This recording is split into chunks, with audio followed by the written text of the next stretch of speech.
Sigamos con Santo Tomás de Aquino, sigamos con su Suma contra Gentiles. Estamos en el libro tercero. También vamos a leer dos capítulos, el capítulo 162 y 163. El 162 es: Dios libra a algunos del pecado y a otros los abandona en él. Mas aunque el que peca ofrece un obstáculo a la gracia, y en cuanto lo exige el orden de las cosas, no debiera recibir la gracia, sin embargo, como Dios puede obrar fuera del orden aplicado a las cosas, capítulo 99, del mismo modo que da vista al ciego o resucita al muerto, algunas veces como exceso de su bondad se les anticipa con su auxilio a quienes ofrecen impedimento a la gracia, desviándolos del mal y convirtiéndoles al bien, y del mismo modo que no da vista a todos los ciegos ni cura a todos los enfermos, para que en los que cura aparezca el efecto de su poder y en los otros se guarde el orden natural. Así también no a todos los que resisten a la gracia los previene contra su auxilio, para que se desvíen del mal y se conviertan al bien, sino sólo a algunos, en los cuales quiere que aparezca su misericordia, así como en otros se manifiesta el orden de la justicia. De aquí que el apóstol San Pablo diga a los romanos: pues para mostrar Dios su ira y dar a conocer su poder, soportó con mucha longanimidad a los vasos de ira, maduros para la perdición, para hacer ostentación de la riqueza de su gloria sobre los vasos de su misericordia, que él preparó para la gloria. Mas como quiera que Dios entre los hombres que persisten en los mismos pecados, a unos los convierta previniéndolos y a otros los soporte o permita que procedan naturalmente, no se ha de investigar la razón por qué convierte a estos y no a los otros, pues esto depende de su simple voluntad. Del mismo modo que dependió de su voluntad el que, al hacer todas las cosas de la nada, unas fueran más excelentes que otras, tal como de la simple voluntad del artífice nace el formar de una misma materia dispuesta de idéntico modo, unos vasos para usos nobles y otros para usos bajos.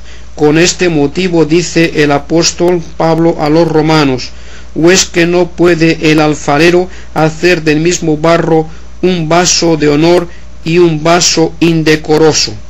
Y con esto se rechaza el error de Orígenes, quien decía que unos eran convertidos a Dios y otros no por algunas obras que sus almas hicieron antes de unirse a los cuerpos, opinión que refutamos con esmero en este libro, capítulos 44, 83 siguientes.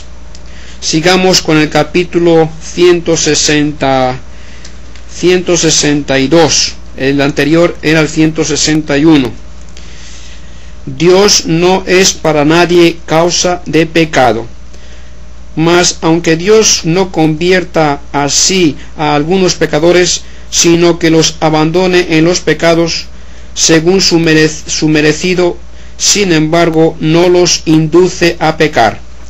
En efecto, los hombres pecan porque se apartan de él, que es el fin último, como consta por lo anterior. Capítulos 139, 143. Ahora bien, como quiera que todo agente obra por un fin propio y que le conviene, es imposible que obrando Dios algunos se aparten del fin último, que es Dios. Por lo tanto, es imposible que Dios haga pecar a algunos. El bien no puede ser causa del mal, mas el pecado es un mal del hombre, pues contraría al bien propio del hombre, que es vivir según la razón. Luego es imposible que Dios sea para alguno causa de pecado. Toda la sabiduría y la bondad del hombre se derivan de la sabiduría y bondad divinas, como cierta semejanza de él. Si repugna pues a la sabiduría y bondad humanas hacer pecar a uno, mucho más a la divina. Todo pecado proviene de algún defecto del agente próximo y no de la influencia del agente primero. Del mismo modo que el defecto de cojera proviene de la disposición de la tibia y no de la facultad motriz, aunque proceda de ella todo cuanto de perfección del movimiento pueda aparecer en la cojera. Pero el agente próximo del pecado humano es la voluntad. Luego el defecto del pecado procede de la voluntad del hombre y no de Dios, del cual depende, no obstante toda la perfección de la acción en el acto pecaminoso.